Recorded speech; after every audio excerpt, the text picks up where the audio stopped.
মই এটা কথা লক্ষ্য কৰিছোঁ মানে বনাবলৈ যিমান টাইম লাগে কিন্তু খাবলৈ হ'লে 5 মিনিটো নালাগে আৰু ইমান টাইম ধৰি যদি বনাই মেলিও পিছত গৈ যদি ভালকৈ ভাত এসাঁজ খাব নোৱাৰোঁ চ' কেনেকুৱা লাগে বাৰু চ' যি কি নহওক আজিনো কিনো বনালোঁ তাকে লৈ আপোনালোকক দেখাম বুলি ভাবিছোঁ পোনপ্ৰথমতে সকলোলৈ নমস্কাৰ জনাইছোঁ আশা কৰোঁ আপোনালোকৰ সকলোৰে ভাল আৰু আমাৰো ভাল দেই চ' এইখিনি আনিছিলে যোৱাকালি ৰাতিয়ে তেওঁ মূলা শাক ভাজি কিন্তু খাই বহুতেই ভাল লাগে কিন্তু ৰাতি অনা মাত্ৰকে দেখিছেনে শাকবিলাক একেবাৰে গোবৰ পচা দি পচি গ'ল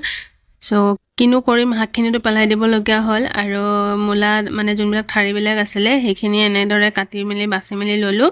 মানে আজি শুকান মাছ দি বনাম বুলি ভাবিছোঁ আৰু এইফালে শাকখিনি দেখিছেনে গোটেইখিনি শাক পেলাই দিবলগীয়া হ'ল একমুঠিও শাক মানে খাব পৰা লাইকৰ নহ'লে এইফালে এতিয়া মই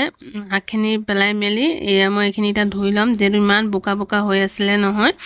চ' এইখিনি এতিয়া ভালকৈ ধুই মেলি শুকান মাছ কেইটামান বাছি লওঁ বুলি ভাবিলোঁ মানে কোনটো মাছ দিলে ভাল হ'ব সেয়াকে চাই আছিলোঁ কাৰণ ইমানেই শুকান মাছ আছিলে সেইদিনাখন মানে বজাৰৰ পৰা এগালমান শুকান মাছ আনিছোঁ আৰু তাকে চালোঁ কোনটো মাছ দিলে ভাল হ'ব এইফালে আছিলে সৰু সৰু দৰিকণা টাইপৰ মাছ এইটো মই আলুৰ সৈতে মানে চৰচৰি বনাই খাবলৈ আনিছোঁ আৰু আছে বামলা মাছ আছে আৰু এইটো মাছ দিম বুলি ভাবিছোঁ যিহেতু মূলাৰ ঠাইৰ লগত এইটো মাছেই সাজিব বুলি ভাবিছোঁ আৰু চ' এইখিনিকে এতিয়া মানে এইখিনিকে বাছি ল'ম আৰু চ' মায়ে ল'লে বাচিবলৈ আৰু এইফালে টেমাখনৰ ইমান টাইটকৈ লগোৱাৰ পিছতো নহয় পৰুৱা যে কেনেকৈ সোমাই গৈছে নহয় চ' এইফালে মায়ে বাছি মেলি দিলে মাছখিনি আৰু এতিয়া মই অলপ মানে উতলাই ল'ম যিহেতু লেতেৰা পানীটো থাকে সেইখিনি উতলা মাত্ৰকে মই এইফালে কেৰাহীও বহাই দিলোঁ আৰু এই দেখিছে কিমান যে লেতেৰা পানী ওলাইছে নহয় চ' এইখিনি উতলা মেলা হৈ গৈছে ভালকৈ ধুই মেলি দিলে মায়ে তাৰপিছত এয়া মই কেৰাহী পাতি দিলোঁ এতিয়া মই মছলাখিনি ভজা হৈ গ'ল মছলাৰ ভিতৰত সেয়াই জিৰা জলকীয়া গুড়া হালধি গুড়া বা সিমানেই আদা নহৰু পেষ্ট এইবিলাকেই এইফালে মই শুকান মাছখিনিও দি দিলোঁ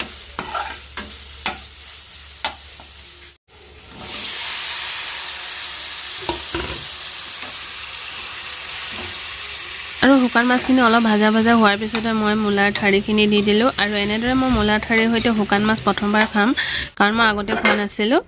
আৰু মানে আগতে মানে কি বনোৱাই নাছিলোঁ আৰু মাহঁতে খাইছে কিন্তু মই খোৱা নাছিলোঁ আৰু এয়া ফাইনেলি আমাৰ হ'বলৈ হৈছেগৈ আৰু দেখিছেনে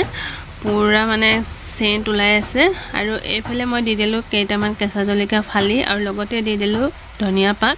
যিহেতু এইকেইটা নহ'লে আৰু চব্জি ভালেই নালাগে এতিয়া বৰ্তমান যিহেতু এতিয়া ধনিয়া পাতৰ ছিজনেই আৰু এইফালে এতিয়া লৰাই মেলি দিলোঁ ভালকৈ যাতে মানে ধনিয়া পাতৰ গোন্ধটো ওলায় আৰু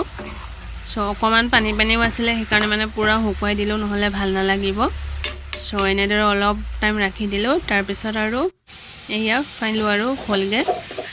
আৰুনো কি বনালোঁ তাকে অলপ দেখাই দিওঁ এইফালে বনাইছোঁ তিতা কেৰেলা ভাজি মাত্ৰ বাবাৰ কাৰণে দেই আৰু এইফালে দালি বনাইছোঁ আৰু বনাইছোঁ ফুলকবি তৰকাৰী আপোনালোকক দেখাম বাৰু সেইটো দেখাব নহ'লে কাৰণ সেইটো টাইমত অলপ মই ব্যস্ত হৈ পৰিলোঁ সেইটো কাৰণে দেখাব নহ'লে এইফালে ভাতকেইটা খোৱাৰো সময় আহি গ'ল এয়া খাবলৈ লৈছোঁ আৰু এয়া হৈছে ফুলকবি আলু বেঙেনাৰ সৈতে বিলাহী মিলাই তৰকাৰী বনাইছোঁ আৰু কৈছোঁ নহয় এইখিনি বনাওঁতে মোৰ নাই কমেও 2 ঘণ্টা ওপৰত লাগিছে আৰু ইমান কষ্টকৈ বনালোঁ মানে মূলাৰ ঠাৰিৰ সৈতে শুকান মাছ কিন্তু ভালকৈ খাবই নোৱাৰিলোঁ জানেনে কাৰণ কি হ'ল মানে তৰকাৰীখিনি কিপাই মানে মাছটোৰ লগত অকণো নিমিলিলে একেবাৰে বেয়া লাগি গ'ল খাবলৈ চ' মনটো ইমানেই বেয়া লাগিলে কোনেও খাব নোৱাৰিলে বিশেষকৈ মাছটোৰ কাৰণেহে বেয়া লাগিলে শুকান মাছটো যে একেবাৰে কৈছোঁ ন বেয়া আছিলে চ' যি কি নহওক কি কৰিম আৰু উপায় নাই ন চ' মই খালোঁ আৰু মাছকেইটা বাছি অলপ খালোঁ বাকীকেইটাতো কোনেও নাখালে মা বাবা কোনেও নাখালে চ' যি কি নহওক ইমান কষ্ট কৰি বনাই যদি এনেকুৱা হৈ যায় চ' কেনেকুৱা লাগে বাৰু আপোনালোকে নিজে গম পায়ে আৰু আজি ভাবিছিলোঁ কেইটামান পেট ভৰাই ভালকৈ ভাত সাজ খাম কিন্তু নহ'লে যেনেকুৱা ভাবিছিলোঁ তেনেকুৱা নহ'লেই চ' যি কি নহওক পিছৰখিনি দেখাব নহ'লে কাৰণ মনটো একেবাৰে বেয়া লাগি গ'ল সেইটো কাৰণে নেদেখালোঁ পিছে ভিডিঅ'টো চাই কেনেকুৱা পালে যদি ভাল পালে এটা লাইক কৰি দিব চ' আজিলৈ ইমানেই বাই